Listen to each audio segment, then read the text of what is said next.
Compañeras y compañeros, el día de hoy vamos a presentar aquí en esta sala tres libros distintos. En primer lugar, por cuestiones de casualidad, había pensado que fuera al revés, pero me toca presentar mi libro Independencia Hispanoamericana y Lucha de Clases. Posteriormente se presentará el libro, ¿cómo se titula? Educación para el Buen Vivir, basado en la experiencia Nove. Y en tercer lugar se va a presentar el libro del profesor Pablo Navarro sobre el asesinato del padre Héctor Gallego, una novela, una historia novelada. Bien, hemos establecido que para que no pase lo de ayer, hablemos 30 minutos cada uno y 10 minutos de preguntas y respuestas sobre ese libro y damos paso al siguiente. ¿Vale?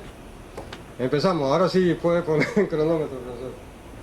Bien, hemos presentado este libro, Independencia Hispanoamericana y Lucha de Clases, que tenemos desde hace varios años una versión que publicó aquí ENAO en Editorial Portobelo, y esta versión nueva que ha aparecido este año en Buenos Aires, Argentina. Compilada por un gran amigo, compañero Mario Hernández, y comentada por un historiador argentino bastante conocido dentro de la izquierda argentina. La pregunta primera: ¿qué puede aportar el marxismo al conocimiento de la historia? En primer lugar, creo que la superación del historicismo, es decir, aquella historia contada simplemente como personajes y fechas, que es la que más odian los estudiantes, y que hace que los estudiantes en realidad detesten más la historia que lo que detestan las matemáticas, las cuales prefieren el respecto de la historia. El enfoque que el marxismo le da a la propia historia es un enfoque de contradicciones de clase, de lucha de clases, de diferencias sociales que existen y han existido siempre. Uno tiene que preguntarse si dentro de 100 años se escribiera la historia de Panamá y alguien nos quiere echar el cuento de que todos los panameños apoyábamos a Varela y que él fue un gran gobernante, pegaríamos el grito al cielo, ¿verdad? Asimismo es respecto al pasado. Creer que algunos personajes fueron omnipresentes y que no hubo contradicciones sociales y diferencias políticas es una ilusión vana. Además, superar el mito de la nación. La nación es una construcción ideológica reciente, incluso posterior a la independencia, lo cual comentaremos algo ahora más adelante. Bien, sobre el concepto de nación, siempre nos referimos a la obra de Leopoldo Mármora, el concepto socialista de nación. Él allí nos ha ilustrado con un criterio que para mí ha sido muy ilustrativo y que mucha gente ignora y que suele causarle confusión, porque la nación tiene dos maneras de entenderse, doble acepción. Nación como nación cultura, es decir, como criterios étnicos y culturales que se construye una comunidad a lo largo de la historia y que se ve materializada sobre todo en la lengua, en el idioma, es un aspecto de la nación. Pero hay otra forma de concebir la nación como nación-estado, es decir, un gobierno, un territorio y una población. Es decir, nación-estado no es lo mismo que nación-cultura. Y a veces se confunden los dos términos. Por ejemplo, el abogado panameño Ovidio Díaz Espino escribió una obra que muy importante sobre la historia de Panamá que se titula La nación creada por Wall Street. Entonces aquí hablaron un lío de decir, empezaron a pegar el grito al cielo de que cómo era posible que Ovidio Díaz dijera que la nación panameña fue creada por los comerciantes burgueses de Nueva York. No, en el concepto nation en inglés se entiende en los dos términos y podría ser traducido como estado o como país, y en realidad cuando tradujo al español el libro le puso el país creado por Wall Street para corregir ese problema. Entonces ese es importante. Al siglo XIX, por nación no se entendía lo que se entiende en la actualidad, se entendía simplemente como un concepto sinónimo de Estado. En segundo lugar, quiero señalar que Al momento de la independencia no existían las naciones ni las identidades nacionales como las conocemos hoy en el siglo XXI, para nada. Había dos conceptos fundamentales: los españoles de América y los españoles de Europa, que eran los conceptos en torno a los cuales se hacían las identidades. Y esas identidades incluían a los criollos y a las clases bajas.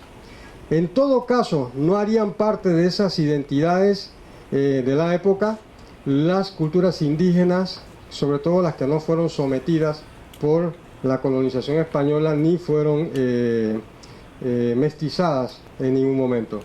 Pero en realidad ese criterio de que Bolívar actuó en función de un proyecto de nación venezolana es una equivocación. Eso no estaba claro al principio de la crisis. En segundo lugar, debo señalar que, no hubo un proyecto preconcebido de independencia.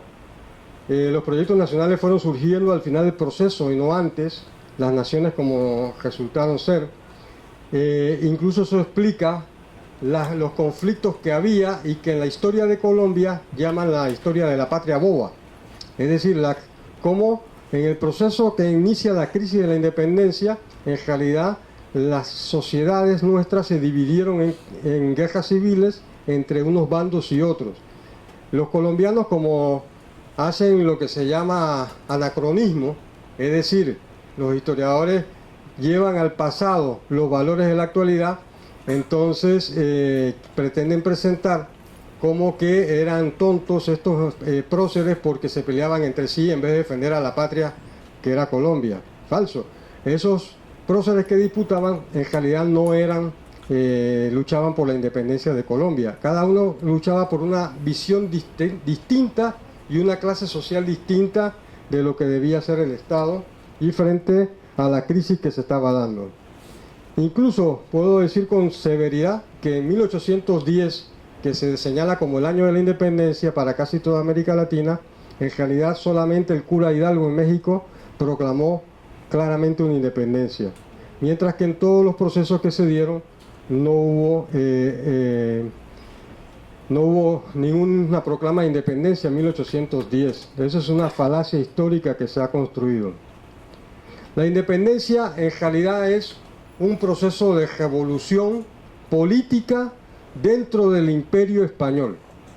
Marca la crisis del Imperio Español y la lucha de diversos sectores sociales por acomodar sus derechos políticos, sociales y económicos dentro de nuevas relaciones que se estaban creando después de la Revolución Francesa.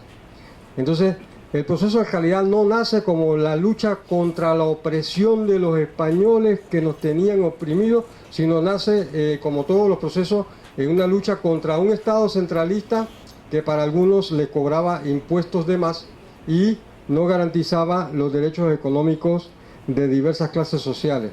Pero esas clases sociales se van a convertir a su vez en una lucha interna en la que cada una pelea por su espacio y por sus derechos. Por supuesto, la Revolución Francesa y la guerra entre Inglaterra y Francia influyeron en la crisis del Imperio Español, incluso el hecho de que España no podía controlar sus fronteras ni impedir la entrada de mercancías inglesas ya mucho antes de la independencia. Hubo causas internas también, como la crisis económica del sistema feudal español, la incapacidad de la oligarquía, la nobleza española para modernizarse y aceptar las nuevas reglas del capitalismo, y luego incluso un elemento político que fue la disputa por la sucesión entre Carlos IV y su hijo Fernando VII, que fue lo que Napoleón aprovechó para invadir España y tomársela a partir de 1808. Quiero incluso enfatizar eso. En la historia de España, la guerra de la independencia empieza en 1808, porque es la guerra contra la ocupación francesa. Y muchos sectores, primero en España, incluso sectores que no eran monárquicos, y casi todos los monárquicos obviamente se opusieron a esa invasión napoleónica, pero las élites se oponían porque temían al contagio de las ideas de renovación política, de igualdad, fraternidad y libertad que proclamaba la Revolución Francesa. Y en 1808 muchos sectores de Hispanoamérica que se unieron para apoyar la lucha de España contra la ocupación francesa, lo hacían los de las élites porque tenían mucho temor de que los pardos, las clases populares, los indígenas, los negros, se apropiaran de las ideas de la Revolución Francesa. Incluso al final de la historia, todavía en 1821 en México, la burguesía mexicana independiza el país en un momento que, como veremos más adelante, se impuso un gobierno liberal en España. Y esa independencia dirigida por la oligarquía que puso de emperador a Iturbide, lo hizo no para hacer una república independiente, sino para evitar el contagio de las ideas republicanas acá. Porque lo que más temían es que las clases subalternas fueran contagiadas con esas ideas. Es importante, cuando se analiza la historia de ese periodo, ver que había diversas clases sociales y bandos políticos. Estaban en primer lugar los realistas, que eran voceros directos de la corona y de Fernando VII, aunque estaba preso en Francia por Napoleón. Estaban los virreyes, como Abascal, en la zona de la Nueva Granada, creo. La oficialidad del ejército, que eran sumamente represivos y defensores del Estado, como estaba hasta antes de la invasión napoleónica, es decir, la monarquía absoluta que había en España, y la alta jerarquía de la Iglesia, que también se oponía a cualquier cambio social. Siguiendo la escala, abajo estaban los criollos, las burguesías de nuestras regiones, expresadas por Camilo Torres o Belgrano en Buenos Aires, que deseaban algunos cambios políticos, deseaban ser partícipes de la toma de decisiones, pero no querían que las clases populares participaran de esas decisiones republicanas. Luego estaba la pequeña burguesía radical, que sí era más republicana. Las élites no eran republicanas, inclusive juraron lealtad a Fernando VII, pero ellas lo que querían era que se les permitiera participar del gobierno local, lo cual los monárquicos, que están a la izquierda del cuadro, no aceptaban.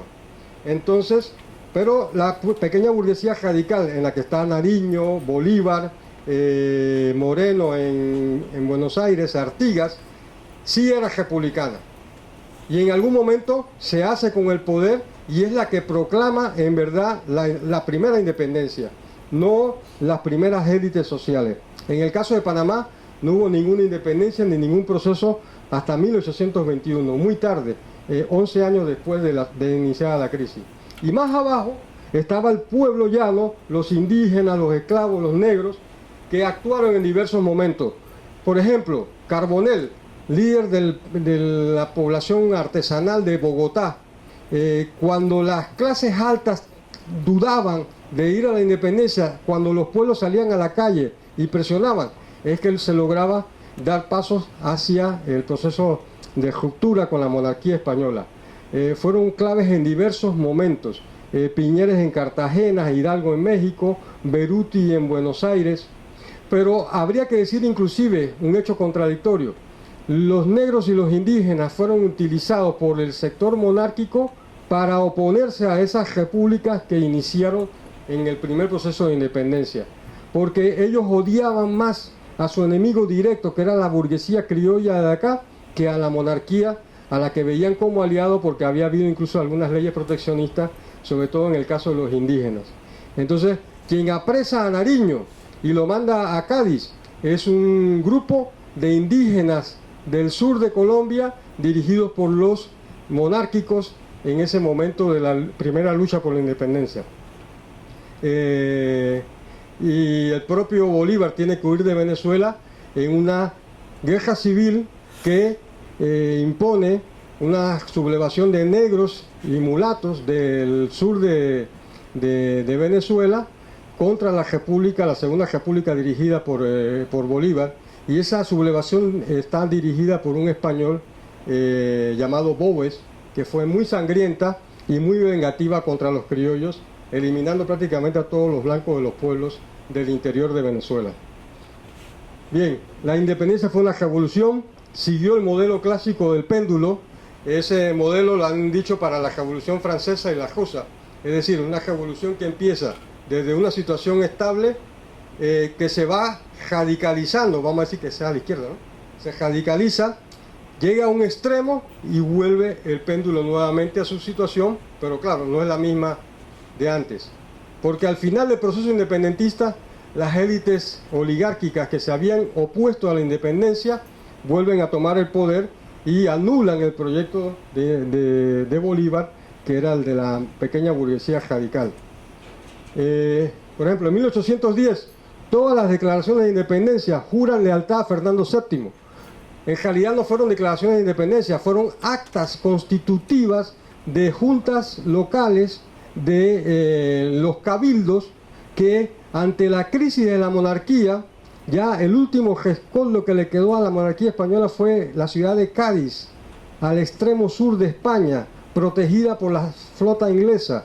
Entonces ellos ordenan a los cabildos que se organicen en autogobierno, porque ellos desde España ya no podían hacer nada porque todo estaba tomado por los franceses y Napoleón. Entonces la primera lucha fue por la creación de esos cabildos en los que los criollos participaran. Lo irónico es que los monárquicos de acá no querían ni siquiera que los burgueses locales participaran de los cabildos. Inclusive al principio escondieron ese llamado de la Junta de Cádiz para que se constituyeran esos cabildos. Las verdaderas independencias empiezan después. En el primer año, entre 1810 y 1811, empieza una crisis, una guerra civil, donde los monárquicos se oponen a esa constitución de cabildos y los anulan por completo y tratan de aplastarlos. Entonces ellos se ubicaron en ciudades distintas. Por ejemplo, en el caso de Argentina, que fue el único lugar donde la independencia se proclamó desde 1810, aunque en realidad no fue independencia, la monarquía nunca pudo volver a controlar, porque Moreno, que era del sector radical, mandó a fusilar a Liniers, que era el que fue el último virrey, y lo liquidó. Entonces le cortó la cabeza a los monárquicos. Pero en el caso de Venezuela, los monárquicos se asentaron en el este, en Coro, Maracaibo, y atacaron Caracas y acabaron con la Primera República. En el caso de Colombia, se asentaron en Santa Marta y en el sur de la frontera con lo que es Ecuador hoy en día, y desde allí atacaron a los que habían proclamado la independencia.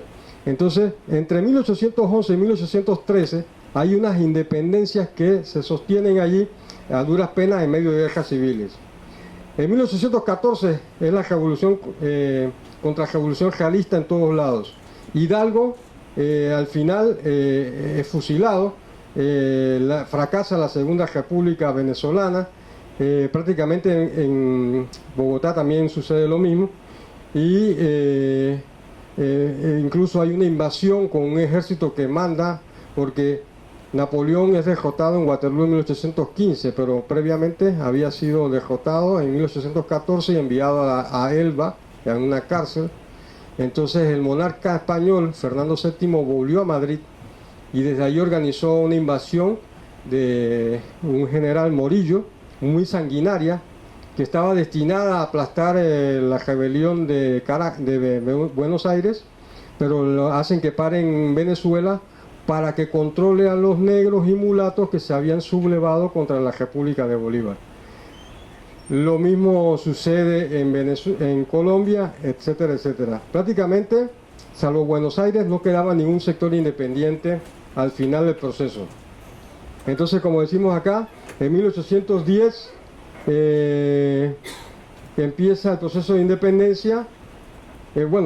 Antes de 1810 hay una serie de crisis que explican el descontento popular, como el aumento de los impuestos, la destrucción de las misiones jesuitas, la sublevación de Tupac Amaru, que fue en 1780, los comuneros, etcétera, etcétera. En 1810 se hacen las proclamas de los criollos moderados, todas las que ven allí, pero que no declaran ninguna independencia, sino la lealtad a Fernando VII. Es en 1811, en medio de la crisis y la guerra civil con los monárquicos, que se proclama en verdad la independencia. Y esa es la ironía. En Venezuela, La independencia supuestamente se conmemora en abril, creo que el 11 de abril. Sin embargo, el 11 de abril de 1810 no hubo ninguna declaración de independencia en Venezuela. La verdadera independencia fue el 5 de julio de 1811. La independencia de Colombia supuestamente se celebra en julio de 1810 y en julio no hubo ninguna proclama de independencia. La independencia verdadera de Bogotá fue declarada el 9 de septiembre de 1811 y asimismo en Cartagena fue el 11 de noviembre de 1811. Bien. Pero todo el proceso queda derrotado hacia 1814. Como ya dijimos, Napoleón es derrotado, Fernando VII vuelve a España, se envían las tropas de Morillo, Nariño queda detenido, enviado a Cádiz, Bolívar se tiene que refugiar en Jamaica, Morelos es fusilado en México y solamente el Río de la Plata quedaba independiente en 1816. La segunda fase de la independencia empieza justamente después. En el caso de Bolívar, por ejemplo, es muy diciente que él fue al exilio en Jamaica y Haití, y en Haití logra ser asesorado por ahorita se me escapa el nombre del presidente de Haití, que fue el primer país independiente de América, y comprende que él tenía que tener una política para los negros esclavos, si no, no iba a poder gobernar Venezuela. Y entonces él vuelve, y entonces ahí sí, con una política. Y la política fue la consigna de que todos los esclavos que se sumaban al ejército libertador serían hombres libres. Pero ojo, por eso digo, Bolívar era el sector radical de las capas medias. Él no liberó a todos los esclavos. La esclavitud se acabó en Colombia, Venezuela, España en 1850. Ya Bolívar estaba bien muerto. Él proclamó la libertad de los que se unían al ejército libertador. Ese es un tema importante a tenerlo claro.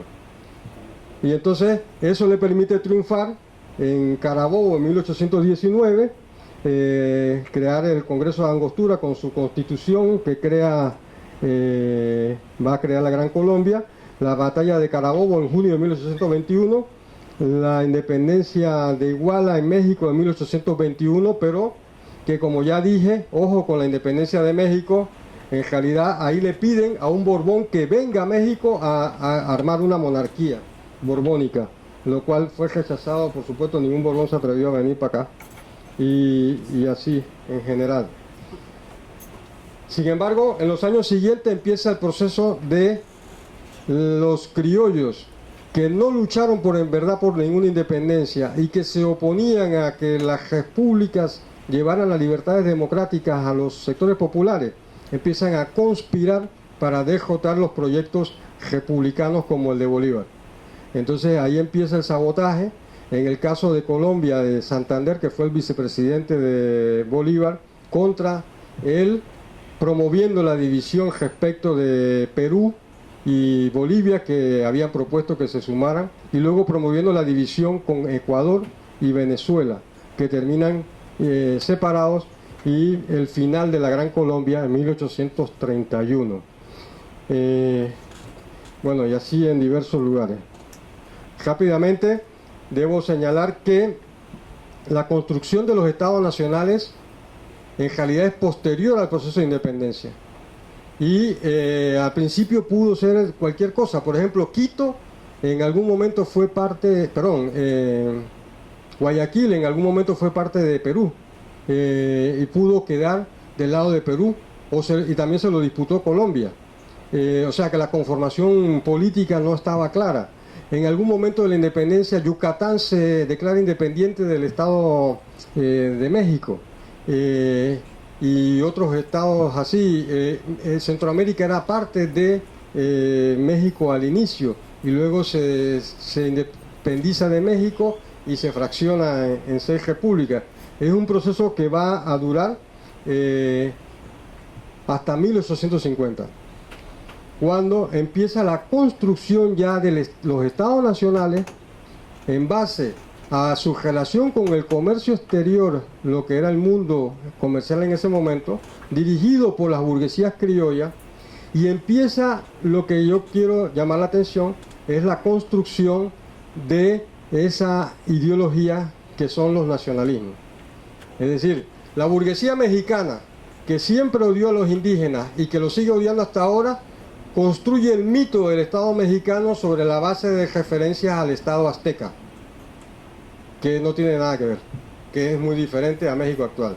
La burguesía peruana, que los indígenas no les importa si se mueren de hambre, construyó el mito del gran Estado peruano en base al imperio inca, ¿no?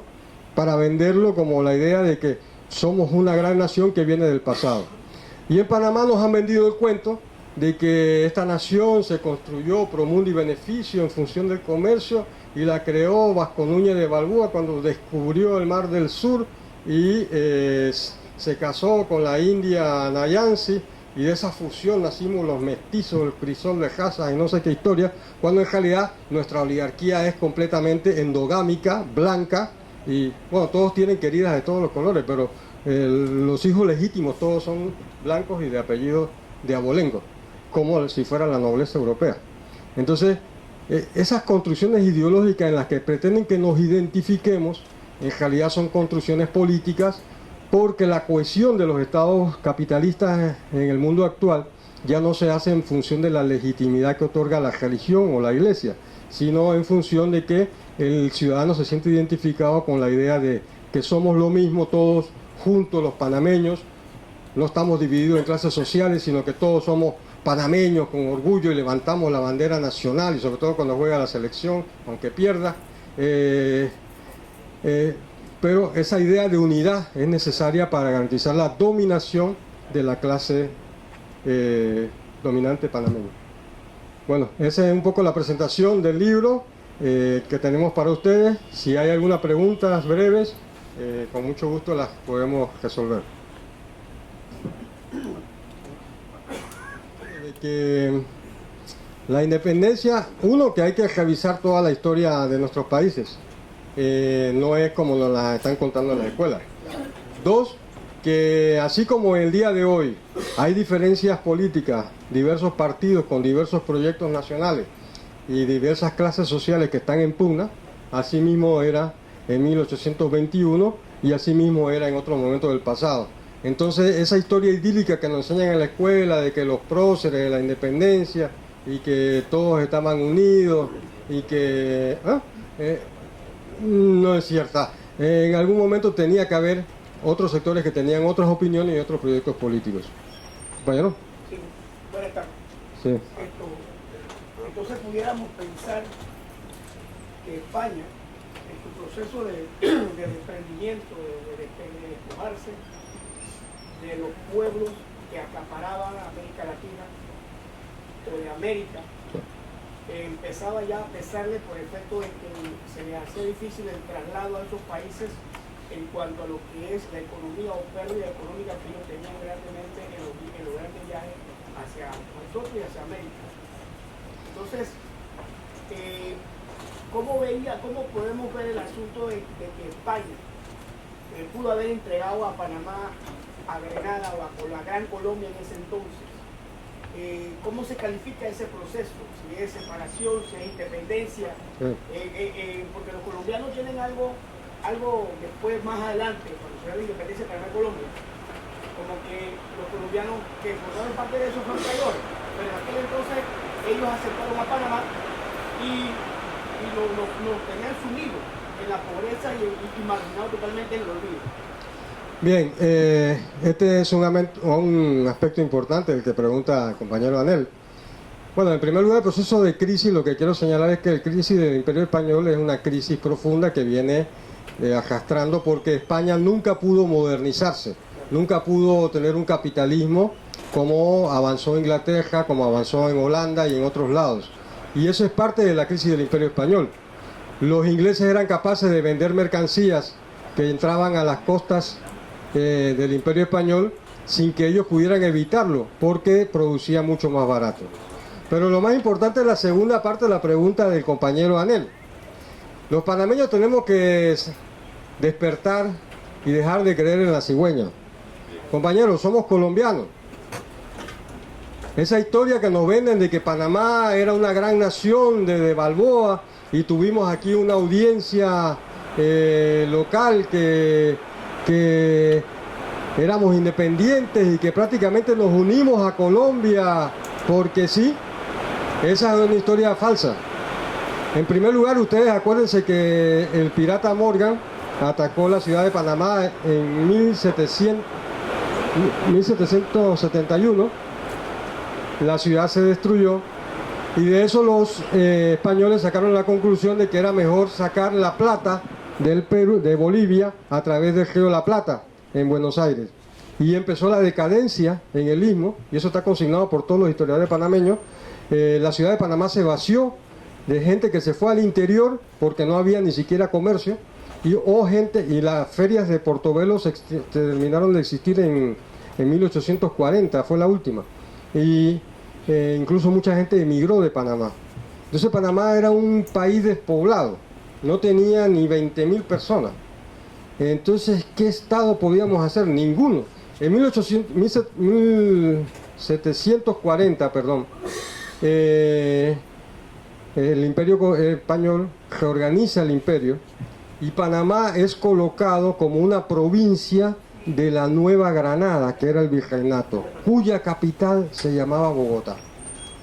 Panamá no tenía ni siquiera economía porque la economía de los empleados públicos les pagaban con una cosa que se llamaba el situado, que era un dinero que enviaban de Bogotá y de Lima para poder pagarle a los soldados que estaban aquí, que era lo único que había, prácticamente. Entonces, ese cuento de que nos unimos libremente nos unimos libremente porque no había más opción que hacer, porque esta era una provincia de la Nueva Granada, en primer lugar. Que Bolívar no vino. Bolívar no fue a Medellín, Bolívar no fue a Cali, Bolívar no fue a 20 lugares en Colombia. No tenía que ir, porque Bolívar hizo lo fundamental. En la batalla de Boyacá derrotó a los españoles en toda Colombia.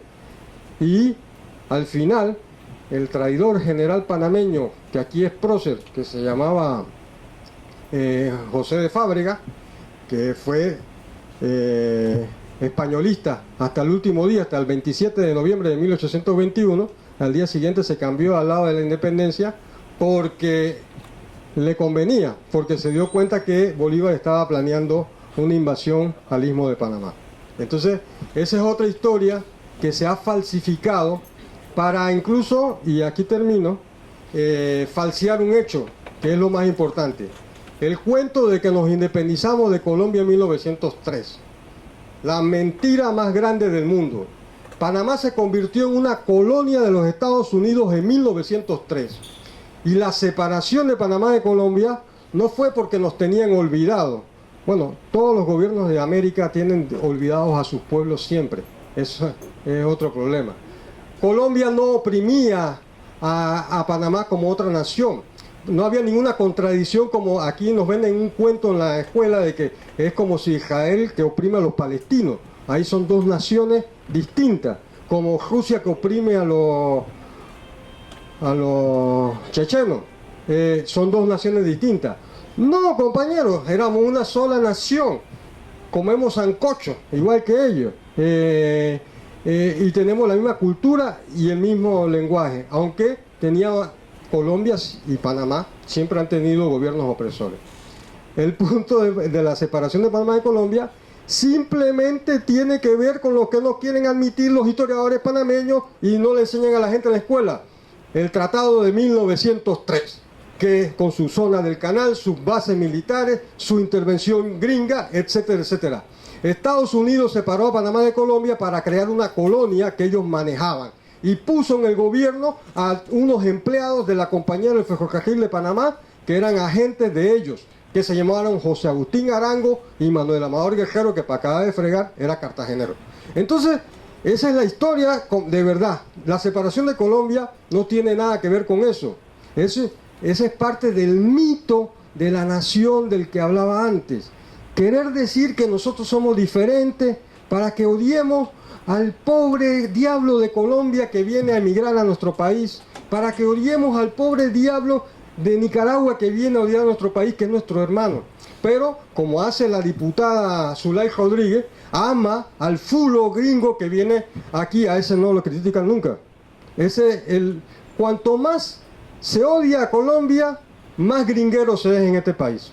Y eso es lo que hay que decir, y es parte de la educación, porque es la construcción del mito nacional como una ideología de cohesión política en torno a la élite de las 12 familias que Estados Unidos les regaló a este país en 1913. Bueno, gracias, para que los demás compañeros puedan hablar.